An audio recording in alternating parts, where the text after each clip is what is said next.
It isn't obvious to me at all that you can establish a functional relationship with yourself unless you hold yourself responsible for your actions and you regard yourself as a free agent in at least in some regards. Like, obviously, we're not omniscient, omnipresent, and omnipotent.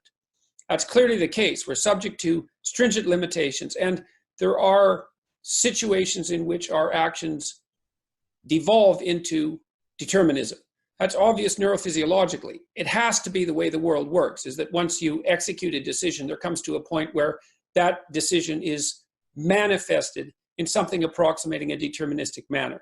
I think the evidence for that is overwhelming, but that doesn't mean that when you're looking out into the future and you're contemplating the many paths that you could take, that what you do to make your decisions then is deterministic in a simple manner. I think if that was the case, there'd be no need for consciousness at all.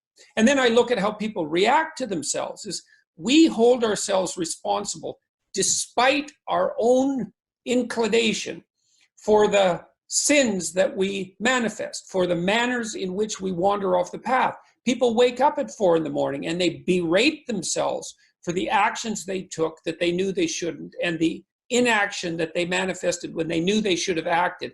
And if we were masters in our own house without that central moral compass, there'd be no reason at all for us to wake up and torture ourselves to death with our moral inequity.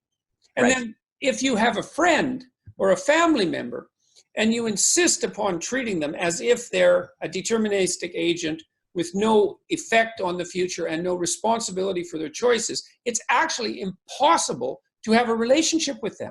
You can't even have a relationship with a 2 or 3-year-old if you insist upon infantilizing them in that manner and not attributing to them the choice that enables valid punishment. Let's say, on the one hand, you've done something wrong and you need to be held accountable for it, but also valid accomplishment on the other, which is that you've done something that you didn't have to do, that was voluntary, that's deserving of approbation and reinforcement. And we act that out. And then the next level of evidence seems to be that if you found your polity on propositions other than that, the sovereignty of the individual and the responsibility of the individual, the whole thing goes sideways so rapidly that it's almost indescribable. And it doesn't just go sideways, it goes sideways and down.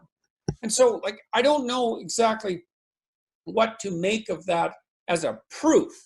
You know, it's a strange sort of proof, the proof being that, well, there doesn't seem to be any reasonable way for human beings to organize their social interactions at any level of social organization without accepting those initial, I would say, Judeo-Christian assumptions.